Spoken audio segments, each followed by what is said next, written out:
Alhamdulillahi wa kafa, wassalatu wassalamu ala rasulillah wa ala alihi wa sahbihi wa mawalah. Terakhir kita sampai mana? Nun. Nun.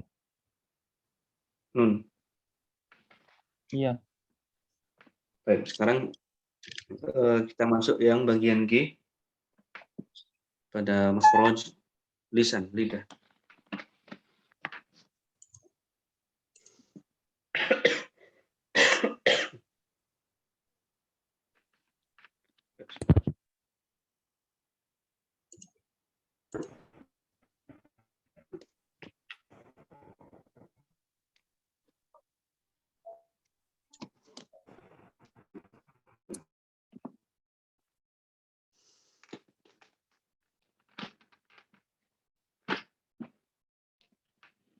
Yang G, awal punggung ujung lidah pada posisi gusi dua gigi seri atas. Kita ulangi. Makhrajnya yang bagian G adalah awal punggung ujung lidah. Jadi kalau dikatakan awal punggung ujung lidah, berarti ya, ini lidah kita,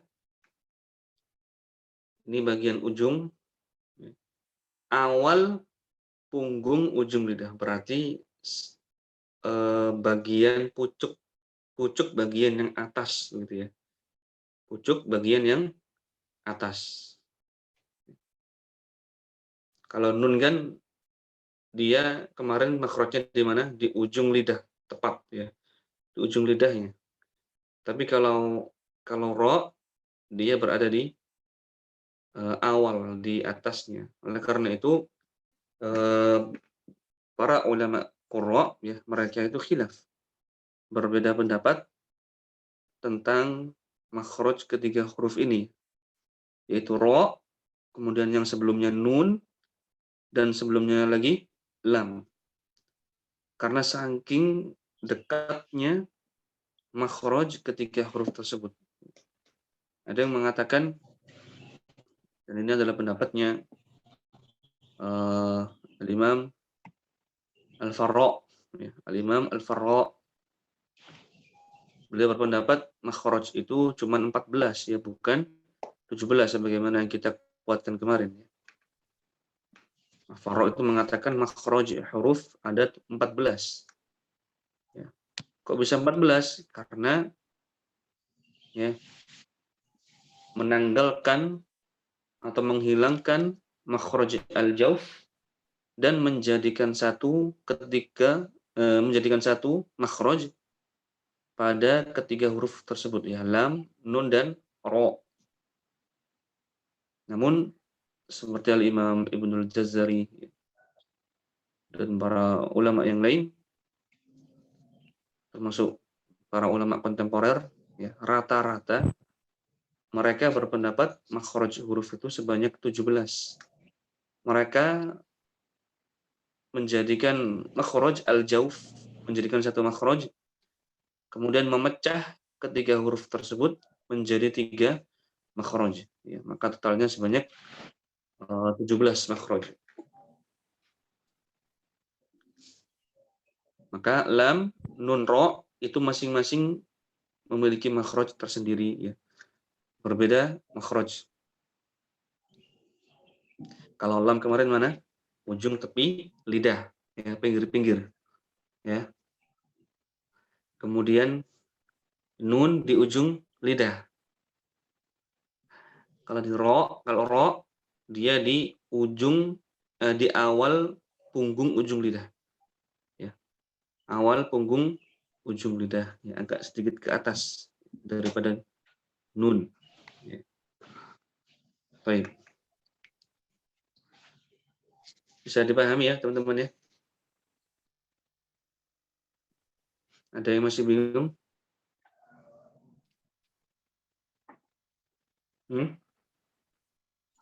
Gimana Mas? Mas Geget?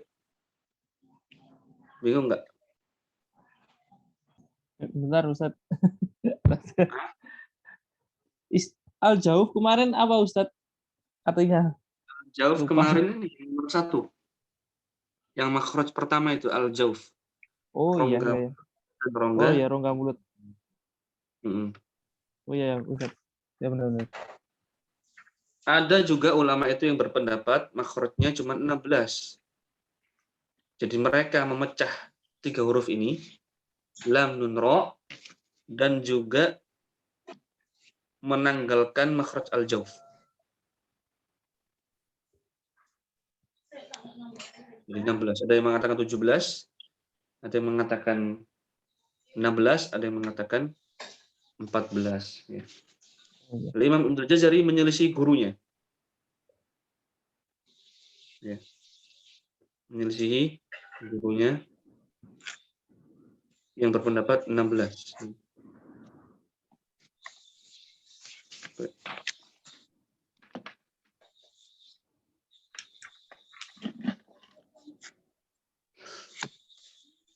Baik, ro, kita bahas ya. Awal punggung ujung lidah pada posisi gusi 2 gigi seri atas. Jadi menempelnya itu di gusi bagian atas ya. Gusi depan yang bagian atas. Dan ro, dia memiliki 2 keadaan. Yang pertama dalam keadaan tebal, yang kedua dalam keadaan tipis, sebagaimana yang ada di gambar ya di buku tersebut. Kita jelaskan dulu sifat-sifat ro ya. Yang pertama, ro ini memiliki sifat jahr. Apa jahr? Mas Hendra, apa itu jahr? Mas Hendra.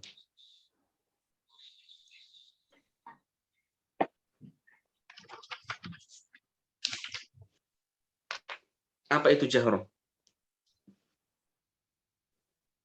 Dikeraskan. Dikeraskan. Baik. Mas Joko? Tertahannya angin.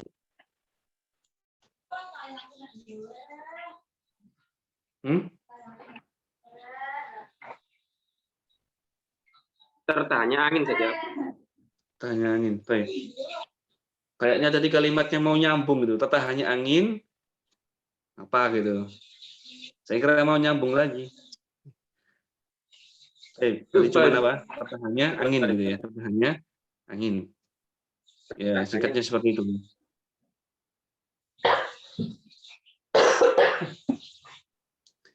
Lawan dari hamzah jar. Maka ro tidak boleh ya keluar angin.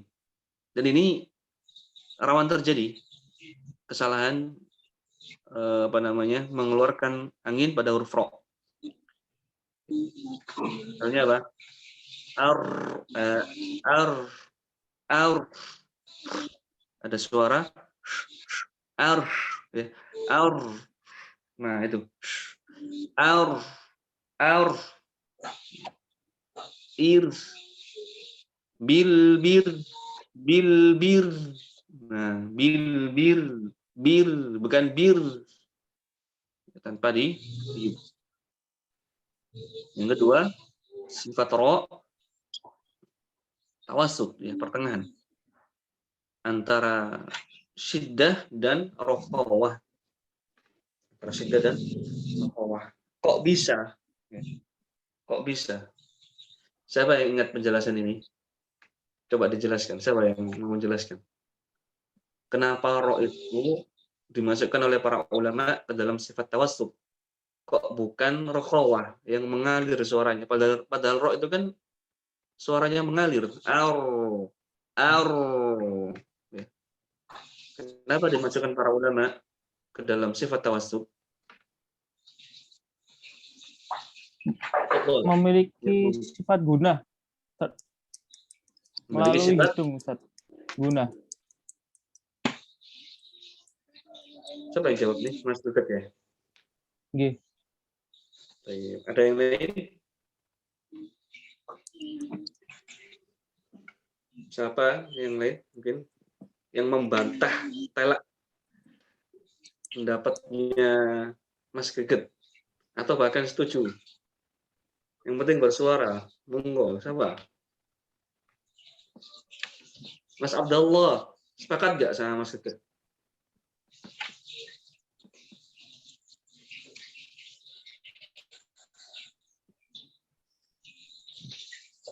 Suaranya nggak ada ini, Mas Abdullah.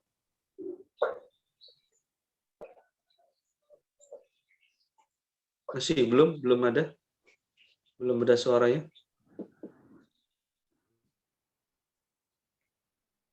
Belum ada.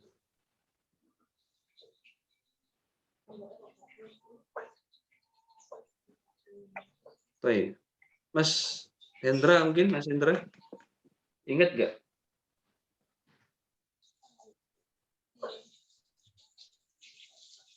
Sama seperti huruf lam, Ustaz. Cuma lupa penjelasan. Sama seperti huruf Lam. lam. Kenapa itu? Ya, itu lupa Ustaz penjelasannya. Baik, Hasan. Baik, barakallahu fikum. Jadi ro ini memiliki sifat yang dinamakan sifat inhiraf. Dan ro tidak memiliki sifat gunnah. Maka tidak boleh ro itu keluar dari hidung ya, gunnah. Ro misalnya. Oh. Ini tidak boleh. Ro bersih. Dari suara hidung. Ro bukan ro. Ro.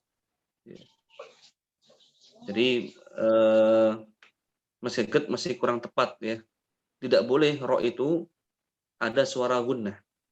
Nah, yang benar adalah sifat inhiraf. Kalau gunnah itu yang nun kemarin, Mas Geget ya. Oh Nun. iya, nun. Yang nun. Ya, nun itu memiliki sifat gunnah. Itu yang membuat dia dimasukkan ke dalam sifat tawassut.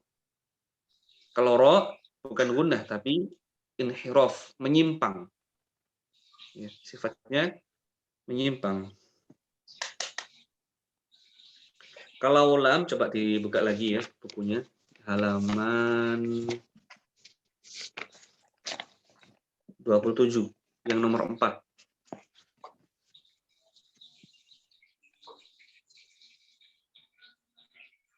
Oh, suara menyamping, keluar dari sisi samping. Baik. Inhiraf. Kalau lam kemarin ya, dia itu mengarahnya kemana? Samping kan kalau lam kemarin. Oke, samping. Sekarang ro dilihat gambarnya itu mengarahnya ke tengah fokusnya. Ya, mengarahnya ke tengah.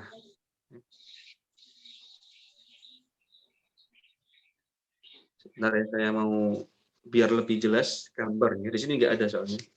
Saya ambilkan kitab saya. Bentar.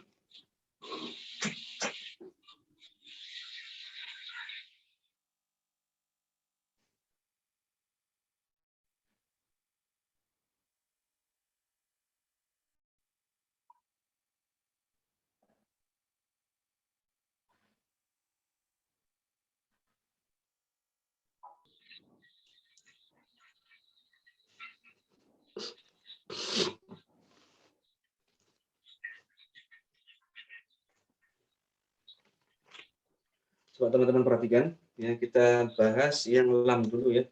Kita lihat gambarnya yang lam.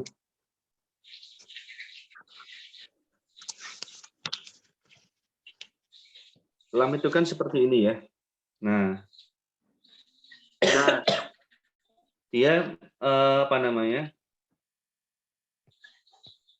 Jalannya itu dari tengah kemudian menuju ke samping. Nah, yang berwarna hijau itu, depan yang berwarna hijau itu buntu.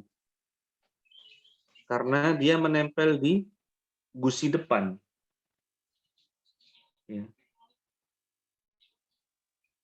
Kemudian sebelahnya ini, nah akhirnya apa? Dia mencari jalan ke samping untuk keluar. Jelas ya gambarnya? Jelas ya? Nah, dia mencari jalan ke ini pemandangan dari depan ya, fotonya ke depan. Kemudian sekarang ro, apa perbedaannya? Ro di sini. Nah.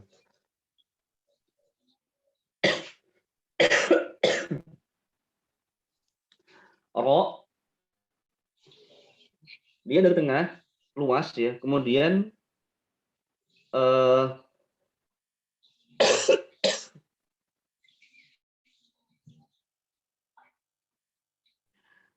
fokus ke tengah, menyempit ya, menyempit.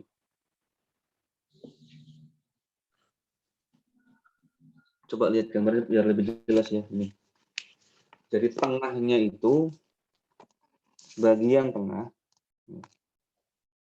dia itu seperti bentuk ini apa namanya? Nah, ini. Nah, jadi pinggir-pinggirnya tuh nekuk, ya, nekuk.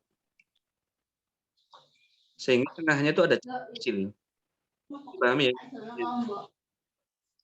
Nah, ini pemandangan lidah kita dari depan, ya. Kan gini, bukan lurus, tapi pinggir. Nah, sehingga tengahnya ada celah kecil. Dari situlah, ya, suara itu bisa keluar, bisa mengalir, ya, karena ada celah kecil di situ, sehingga dia keluar dari situ. Suara roknya aro, aro, aro, il, il, aro, begitu. Baik. Bisa dipahami teman-teman? Mungkin ada yang bingung masih? Ya, Bingung, masih. Ustaz. Ya. Mau tanya ini, apa itu sifatnya nun tawasud sama sifat roknya tawasud ini bedanya gimana, Ustaz? Jadi apa namanya? Para ulama memasukkan ke dalam sifat tawasud itu kan huruf-huruf yang lin umar, ya itu kan lam, nun, kemudian ro, kemudian mim, lin umar. Ya, itu aja ya, kecuali ain. Kecuali ain. Ain itu sudah kita. Nah, dulu kita sudah bahas ain ya, ain. Kenapa ain itu tawasud? Karena dia suaranya nggak ngalir, nggak tertahan. Ba, gitu kan? Ba, itu ain. Tapi kalau sisanya lin, lam, nun, mim, ro, dia itu huruf-huruf yang tempatnya seharusnya dia itu syiddah. Contoh gampang misalnya mim, ya, mim. Ma, mi, mu. Mim ini satu makhraj dengan huruf apa kira-kira? Ba, ya kan? Di bibir. Coba ma, kan bibir itu. Am, itu mim. Ba, ab. Kenapa ba itu tertahan? Karena dia syiddah. Ya, syiddah. Ab, nggak ada celah ini. Buntu kan? Lewat mana dia? Nggak ada. Karena bibirnya buntu. Ab, nutup. Tapi mim, kenapa mim kok bisa mengalir suaranya? Karena lewat hidung. Hidungnya bolong. Kecuali antum tutup hidungnya. Buntu total, nggak ada jalan lagi. Lewat telinga nggak bisa. Ya. Gimana?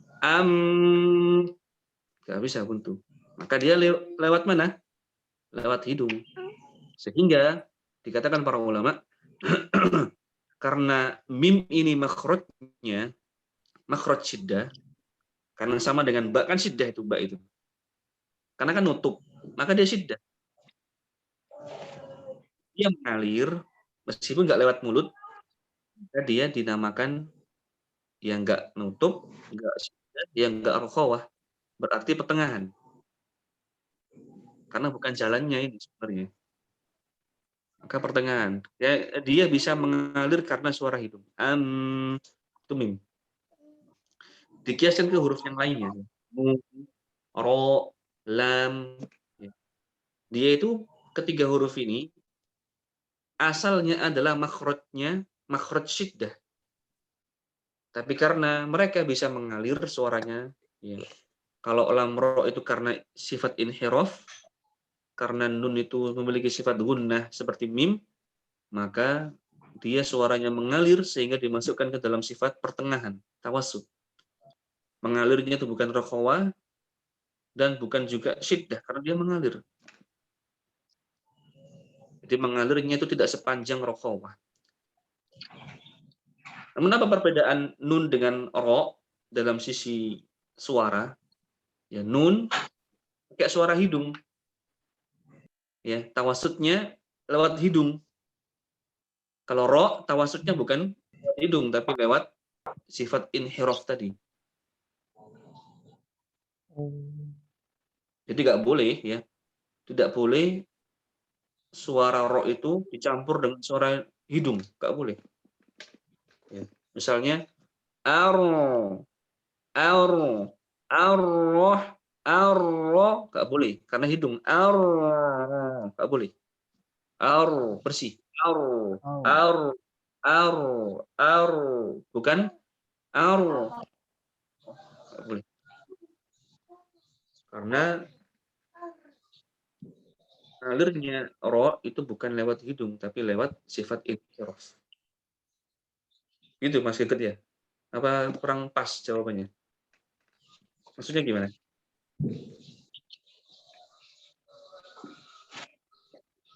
Gimana Mas Geket? Ini Ustaz. Artinya tawasud itu artinya berarti tidak tetannya suara dan antara mengalirnya suara itu. Gitu. Iya, pertengahan. Pertengahan. Artinya gini, tawassut itu mengalirnya nggak sempurna. Beda dengan sifat rokhawah. Rokhawah mengalirnya itu sempurna, panjang dan sempurna. Apa contohnya? Misalnya shin, rokhawahnya shin. Ash, ya. Ash, minasyai, minasyai. Mengalirnya itu lepas. Ash, suaranya murni. Ya. Berbeda dengan mengalirnya ro misalnya. Arro, arro. Dan ketika dia sukun, ya, tidak sepanjang rokhawah. Misalnya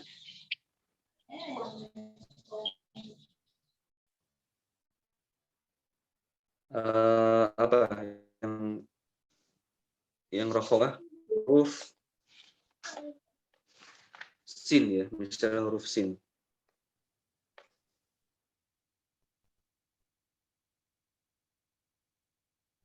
Apa contohnya teman-teman?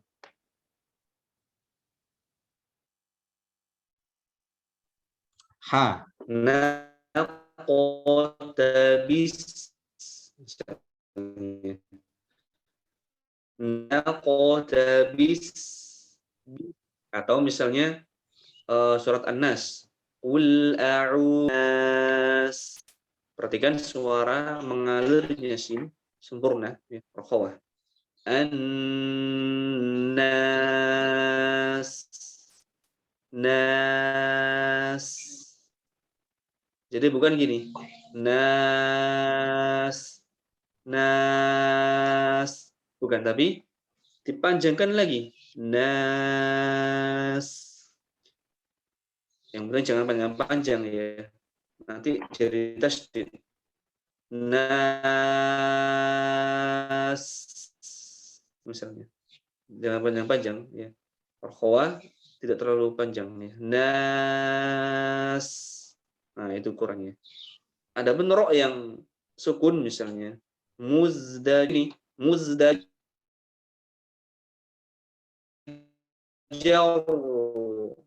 muzdajar, itu kepanjangan kalau itu. Karena ro ini bukan rokhawah tapi tawassut. Jadi rokhawahnya apa namanya mengalirnya itu berbeda ya antara tawassut dengan rokhawah. Kalau tawassut lebih pendek daripada rokhawah. Termasuk nun misalnya, cukup nun, jangan terlalu nun,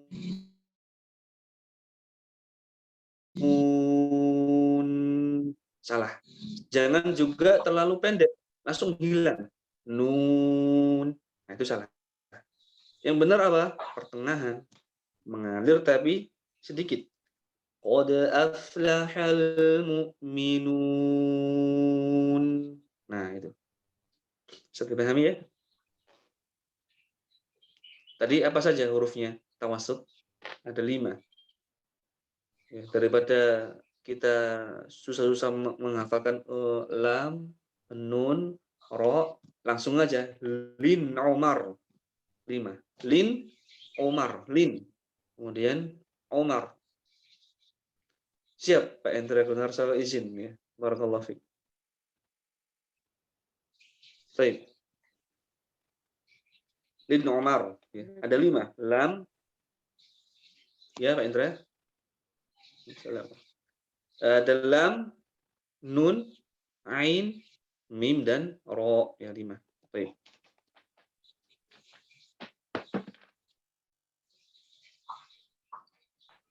Jelas ya, tawasud. Untuk tawasud sudah jelas. Sekarang berpindah ke sifat selanjutnya. Ro memiliki sifat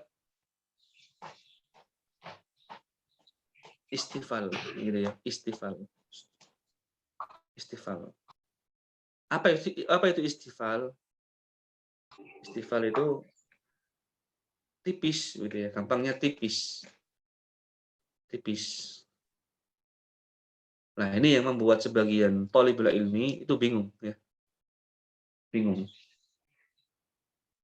Loh, ro itu kan suaranya juga bisa tebal. Kok para ulama tidak memasukkan ro ini ke dalam sifat isti'la? Ya. Isti'la itu kan hurufnya apa saja? Ada 7. Khusso, dhagtin, qiu. Khusso, kho, sod, dhagtin, dad, ghain, ta, qiu, qaf, dha. Khusso, dhagtin, qiu. Ada 7. Ro nggak ada di situ. Kenapa ro itu nggak dimasukkan ke dalam sifat tebal? Ya, sifat isti'la. Kok istifal, kok tipis? Maka jawabannya karena ro ini memiliki 2 kemungkinan. Ya, memiliki 2 kemungkinan. Imma dia tebal atau imma dia tipis, tergantung keadaan. Insya Allah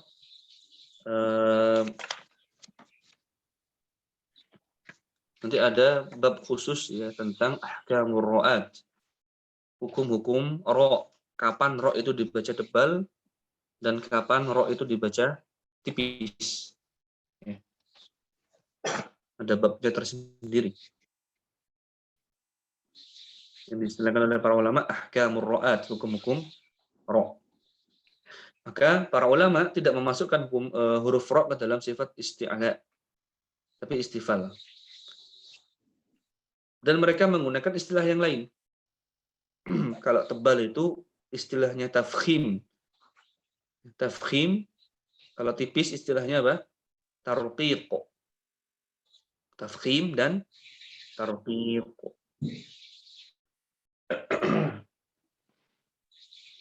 Lantas apa perbedaan antara isti'la dengan tafkhim? Perbedaan antara istifal dengan tarqiq. Ya, maka kita katakan tafkhim itu apa ya? Lebih umum ya. Tafkhim ini dan penggunaannya itu apa ya? Tafkhim itu ada. Bentar.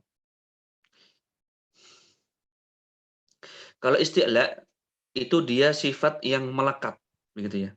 Isti'la dia itu sifat yang melekat pada suatu huruf. Sadaqtin tadi ya. Ada 7 itu. Dia itu melekat. Ya, melekat. Seterusnya, isti'la ini pasti muncul dalam keadaan apapun. Tapi kalau tafkhim, dia bisa berubah. Bisa jadi dia nanti tertik kalau keadaannya berubah. Sudah paham ya? Jadi ada istilahnya hak, ada istilahnya mustahak. Kalau hak itu yang melekat, sifat yang melekat pada suatu huruf. Tapi kalau mustahak, dia gak melekat. Kadang tafkhim, kadang tarqiq. Contohnya ro misalnya. Kadang tebal, kadang tipis. Contoh lagi misalnya lafzul jalalah. Ya, terkadang dia dibaca tebal lafzul jalalah, terkadang tipis. A'udzubillahi. Billah, bukan billah, tapi billah.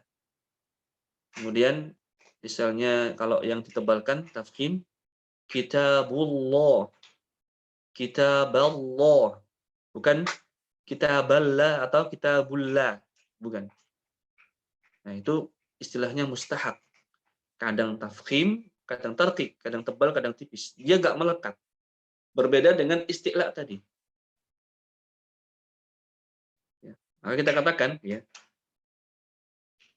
setiap yang isti'la pasti dia tafkhim. Tapi tidak setiap yang tafkhim dia isti'la. Saya ulangi. Setiap yang isti'la pasti tafkhim. Pasti tebal.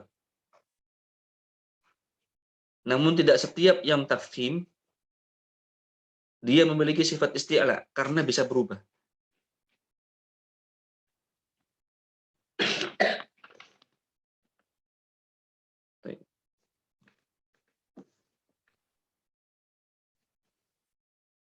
Jadi sifat ro adalah istifal, ya, istifal.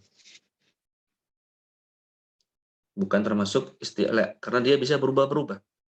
Sifat isti'la tidak melekat pada huruf ro. Misalnya ro sukun yang sebelumnya ada ya sukun. Khair, tipis. Khair, bukan tafkhim, bukan isti'la. Maka dia tidak dimasukkan ke dalam sifat isti'la oleh para ulama. Kemudian ro memiliki sifat yang khusus, ya, seperti lam, yaitu sifat inhiraf.